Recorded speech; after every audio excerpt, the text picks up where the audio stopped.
Imaginez juste si tous vos pires secrets étaient révélés au monde entier.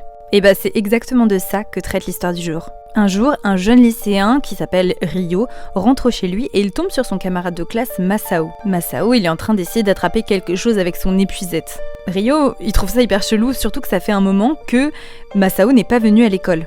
Il va donc essayer de le confronter, mais clairement Masao va lui dire d'aller se faire Bref, passons. En tout cas, le lendemain matin, au lycée, Ryo va en parler à une autre de ses camarades de classe qui s'appelle Anzu.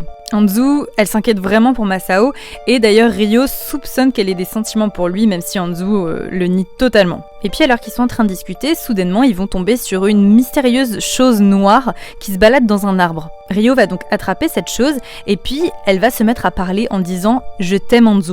Et le plus étrange, c'est que la voix qui sort de cette chose, c'est la voix de Masao. Le soir, Ryo va vouloir rentrer chez lui, mais le truc qui est assez étrange, c'est que cette chose noire va le poursuivre jusqu'à ce qu'il soit arrivé dans sa chambre. Ryo est saoulé, donc il va décider de capturer cette chose noire et d'aller l'emmener chez Masao pour le confronter. Donc bref, c'est ce qu'il va faire, sauf que quand Ryo va sonner chez Masao, ce dernier va clairement lui claquer la porte au nez. Rebelote, le lendemain, Ryo va au lycée, sauf que cette fois-ci, un de ses camarades de classe, du nom de Kazuya, va lui montrer sa découverte. Et c'est en réalité une autre chose noire. Mais cette fois-ci, elle n'a pas le même discours amoureux. Cette fois-ci, elle insulte quelqu'un. Les deux garçons vont en venir à la conclusion qu'en réalité, ces choses noires, c'est tout simplement les pensées les plus profondes de Masao qui prennent forme. Les deux lycéens décident d'aller tout simplement en parler à Masao une fois de plus, pour en apprendre aussi davantage sur cette chose noire. Mais une fois arrivés devant la maison de Masao, des centaines de choses noires vont sortir de sa fenêtre, se dispersant ainsi dans la ville entière. Malheureusement, ne supportant pas l'idée que le monde entier connaisse ses secrets les plus profonds, Masao décidera de sauter la vie le soir même.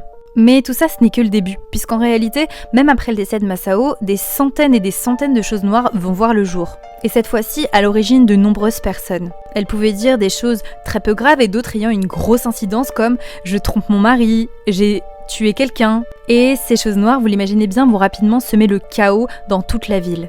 Jusqu'à d'ailleurs même aller au crime pour certaines personnes. Ryo tenta de garder la tête sur les épaules, quant à Anzu, elle tomba dans une profonde dépression. Kazuya, quant à lui, perdit complètement la boule, collectionnant toutes les choses noires qu'il trouvait et les gardant chez lui comme un trophée. Un jour, sa mère en eut marre et décida de s'en débarrasser, mais quand Kazuya s'en rendit compte, il décida tout simplement de la tuer. Mais très rapidement, une chose noire sorta de Kazuya et parcourut toute la ville jusqu'à ce que son secret soit révélé à tout le monde. Et forcément qu'il soit arrêté. À la fin de cette histoire, on apprend que les choses noires ne disparurent jamais, formant d'immenses boules et rendant la vie de tous les habitants infernale.